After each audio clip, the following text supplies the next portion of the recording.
Hey guys, what's up? I hope everyone is having a fantastic day. This video is going to be on my YouTube channel, okay? But it's not going to be a public video. This is called an unlisted video. So you're able to see it, but it's not public. And I'm telling you this because it's gonna be different from all my other videos. I'm not going to do any editing or any special intros or anything like that. I'm actually making this video as a gift to you guys because as you know, or as I've been saying in my emails recently, I did a survey where I was asking about, people that want to move to an English-speaking country or that already live in an English-speaking country. And I'm just so grateful for all the responses that I got to that survey because seriously, like the information you guys provide me with allows me to know what you need, what you want, what you struggle with, and then I can create things to help you guys with that, whether it's just little tips in my daily emails or, more tips in my YouTube videos or entire programs and courses. I really need to know what you guys struggle with so I can find ways to help you. So anyways, as you guys know, I work with like upper intermediate to advanced English learners. So really people that have been studying English for a long time, people that understand everything, they just can't speak it, stuff like that, okay? So what I want to talk about in this video is my experience living in Argentina for like 5 years. I mean, I've traveled a lot outside of Argentina during these last 5 years, but the majority of the time I've been living here since 2013, and I am in Argentina right now. Renzo, my husband, and we are going back to California in May, I think. Yes, May, but then we're coming back to Argentina in October. So my life is kind of strange, you guys. I live like half the year here in Argentina and then half the year in California and stuff like that. So anyways, I don't want to make it about that. I don't want to make this video about my weird, strange life, okay?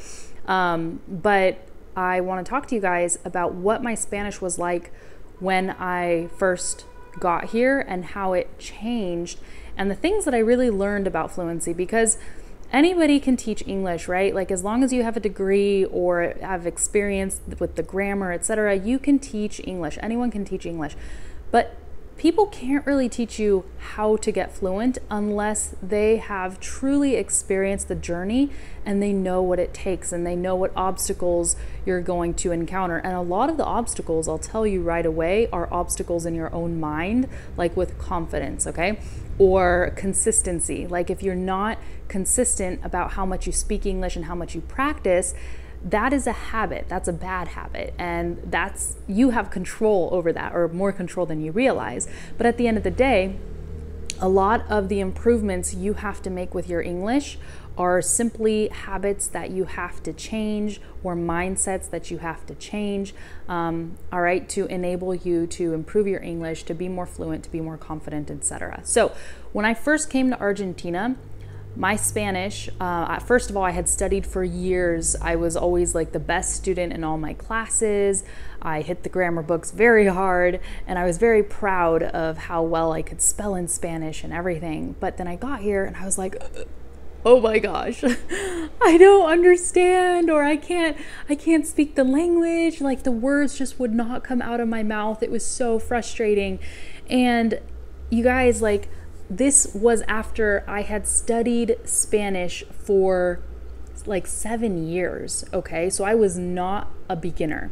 Now, I will say this though, I was kind of a lazy language learner sometimes. Like a lot of you guys, you watch all your favorite shows in English, you listen to English music and all that stuff. I didn't do any of that. So some of you are probably even farther along than where I was when I first got to Argentina. But I was determined, I was so determined to speak like the people here and to have an Argentine accent and everything.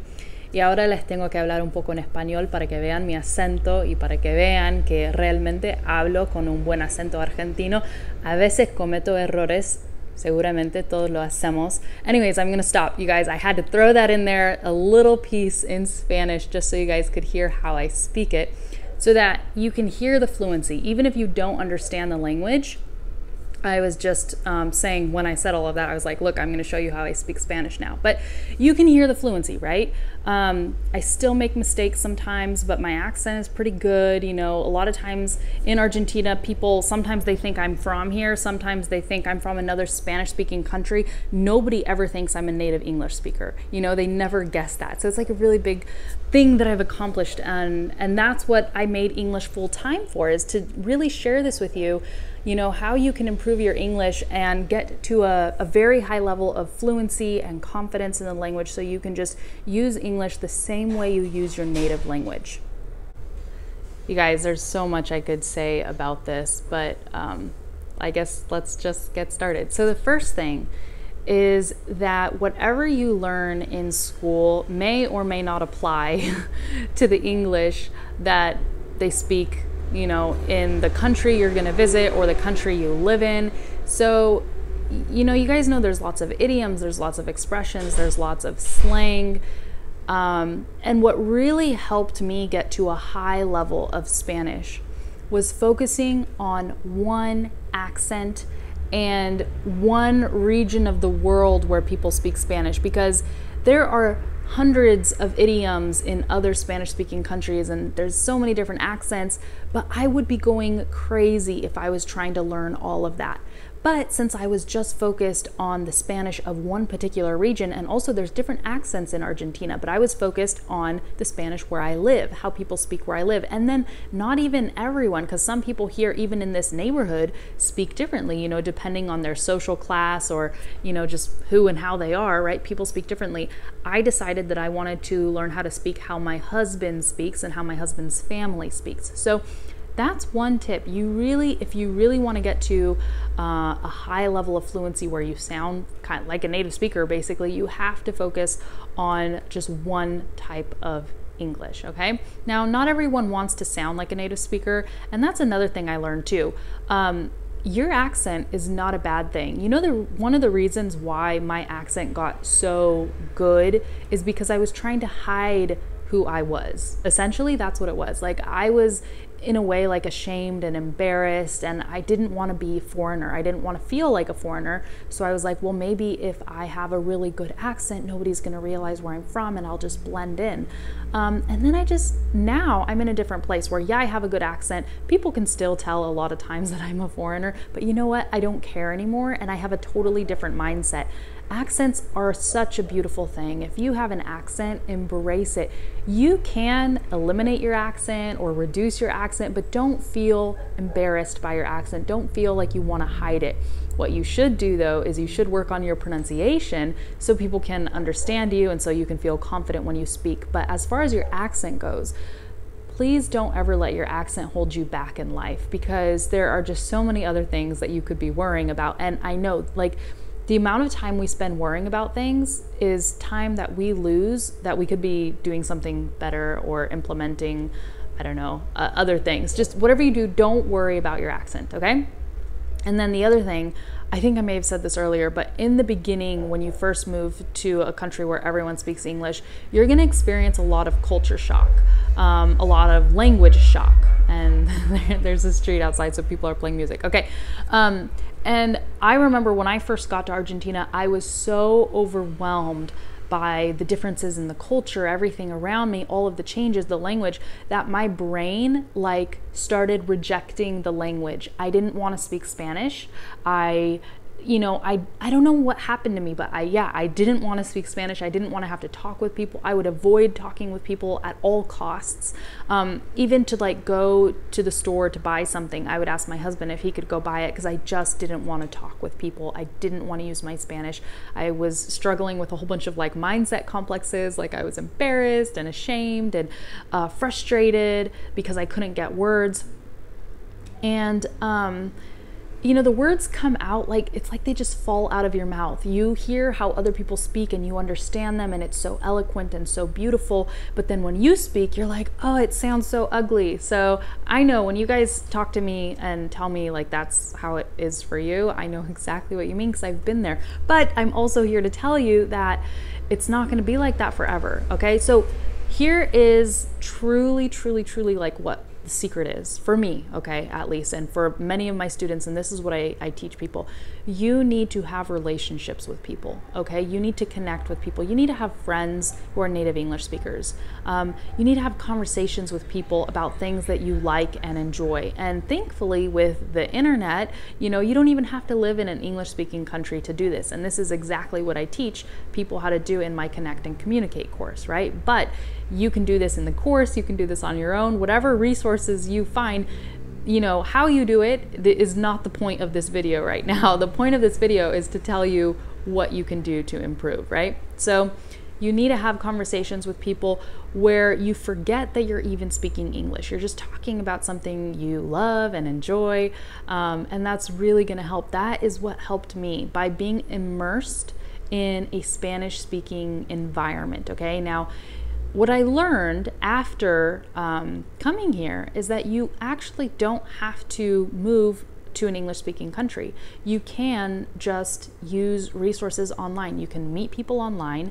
You can watch, you know, your favorite movies in English, listen to music. You can create your own English environment wherever you live in the world. And I think that's so fascinating. That's so awesome. So anyhow, that's a tip right there. That's one thing you have to do. And let me see if there's anything else that I want to say. Oh, yes. I've now been in Argentina, you know, in and out of the country for about 5 years. And before that, I spent 7 years studying Spanish. And only last year did I finally get to a place where I'm like super confident, okay? And it happened like overnight. One day I woke up and I was just like, oh my gosh, I'm so tired of not being confident. Why am I even allowing myself to struggle with this? And I literally decided that it was not going to be a problem for me anymore and that I was just going to be confident. And that's how I solved that problem. You know, I was like, you know what? I tell people as the English coach not to care about their mistakes and this and that, but I was still struggling with it myself a year ago. Not anymore though. Anyways, so you guys, the freedom on the other side, once you stop caring about your mistakes, you guys, it feels so good. So I just have to share this with you. I have to tell you, if this has been holding you back, don't let it hold you back anymore, because you're going to advance a lot faster by just not caring about your mistakes, by choosing to be confident. And I know because my husband, when I first met him 5 years ago, his English was awful. He understood a lot and he could speak some, but he was not fluent at all. And his pronunciation was horrible. And he literally got fluent in 3 months. And this is phenomenal. It's not because he's some genius. It's just because every single day he forced himself to speak with me, and he literally did not care about like messing up. Okay, so that's just confidence. That's what confidence is. When you don't care about what other people think about you, when you don't care about your mistakes, and when you know, hey, you know, I'm learning, of course I'm going to make mistakes, I'm going to improve. So you give yourself the freedom to, you know, have room to grow. He did that, and he improved more in 3 months than I had improved in my Spanish like in 10 years. It was crazy. So anyhow, since I've worked with so many people and have my own experiences, and I interview a lot of people to share their experiences with you guys, and then I have my husband's experience to share with you guys, there's so much we can learn from each other. So maybe in the future I'll make more videos like this, sharing some of my personal experiences and just, you know, not worrying about editing them. This video is not going to have subtitles. It's not going to be pretty.